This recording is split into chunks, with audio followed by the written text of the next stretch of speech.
بسم اللہ الرحمن الرحیم۔ صحابہ اکرام سے متعلق مولانا سلمان صاحب بجنوری کا ایک بہت قیمتی بیان ہے، وہ آپ سنیں، میں اسکرین پر لگا رہا ہوں، اور اس کو شیئر بھی کریں تاکہ زیادہ سے زیادہ لوگ صحابہ اکرام کی عظمت اور ان کی اہمیت کے بارے میں سمجھیں۔ آج طرح طرح کے لوگ ہیں اور صحابہ اکرام کے بارے میں جو زبان میں آتا ہے وہ بول دیتے ہیں۔ اسی سے متعلق یہ بیان ہے، آپ پورا اس کو سماعت فرمائیں۔ ہم اپنے آپ کو عدول کہہ رہے ہیں، کچھ لوگ آج کل صحابہ کو عدول ماننے کے لیے تیار نہیں ہیں۔ اچانک مجھے خیال آ گیا، کتنا دلوں کو چھلنی کر رکھا ہے اس ظالم نے، جو صحابہ کے بارے میں منہ بھر بھر کے باتیں کرتا ہے۔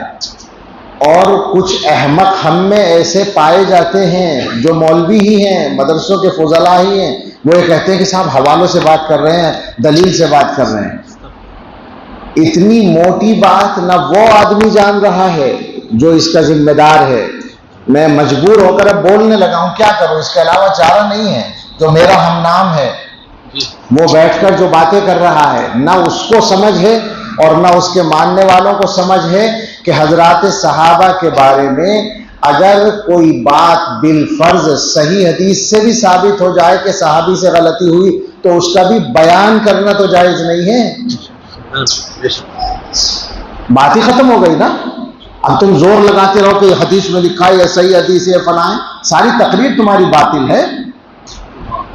کیا یہ حدیثیں عمر ابن عبدالعزیز کے سامنے نہیں تھی، ابو حنیفہ مالک شافعی احمد کے سامنے نہیں تھی، ابو زرعہ رازی اور عبداللہ ابن مبارک کے سامنے نہیں تھی، اور بعد کی امت کے تمام بڑوں کے سامنے نہیں تھی جو تمہیں ملی ہیں، پہلی بار ملی ہیں؟ کیسے منہ بھر بھر کے کہتے ہیں کہ غنڈے اور بدماش مولویوں نے حدیثیں چھپا رکھی تھی۔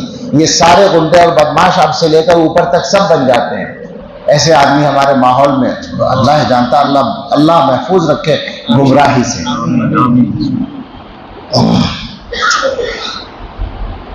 تو ظاہر موضوع ایسا ہے کہ جب بھی یاد آ جائے تو تکلیف ہوتی ہے۔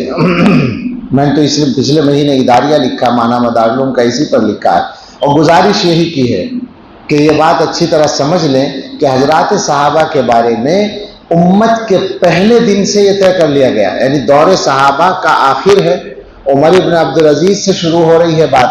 ان کا ارشاد پوچھ لو، پڑھ لو کتابوں میں کیا ہے۔ صحابہ کے مشاجرات کے بارے میں انہوں نے کہا ہے کہ اللہ نے ان کے خون سے ہمارے ہاتھوں کو پاک رکھا تو ہم اپنی زبانوں کو آلودہ کیوں کریں۔ یہ عمر ابن عبدالعزیز کہہ رہے ہیں، آج کا کوئی چھوٹ بھیا نہیں کہہ رہا ہے، وہ افضل التابعین کہہ رہا ہے۔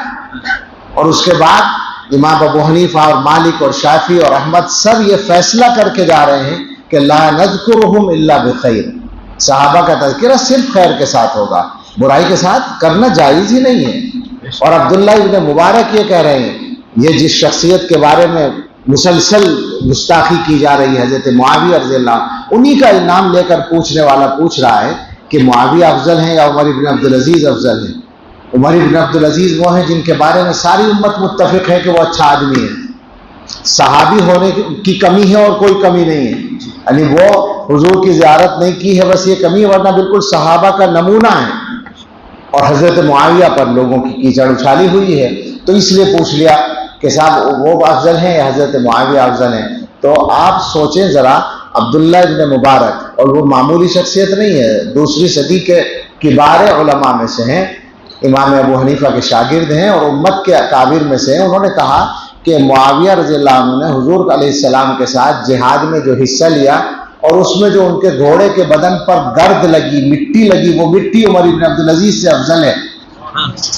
کیا مطلب ہے اس کا؟ مطلب یہ ہے کہ سوال کا سلسلہ بند کرنا ہے، صحابہ کے بارے میں بات ہی نہیں کرنی ہے، چونکہ دین کی حفاظت کا مسئلہ ہے۔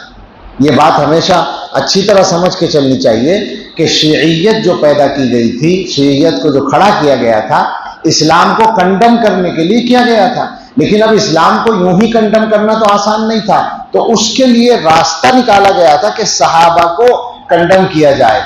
سارا دین نقل کرنے والے صحابہ ہیں، جب یہ کنڈم ہو جائیں گے دین کنڈم ہو جائے گا، یہ تھا قصہ۔ تو یہ بات پہلی ہی صدی کے علماء سمجھ رہے ہیں، تابعین سمجھ رہے ہیں، تبع تابعین سمجھ رہے ہیں، ائمہ مجتہدین سمجھ رہے ہیں کہ یہ سازش ہے، لہٰذا وہ پہلے ہی بند باندھ رہے ہیں کہ نہیں، صحابہ کے بارے میں کوئی بات نہیں۔ صحابہ کے بارے میں کوئی ذکر برائی کا نہیں ہوگا، یہ طے ہے بالکل، دین کی حفاظت اسی میں ہوگی۔ اللہ تعالیٰ سبھی کو ہدایت دے۔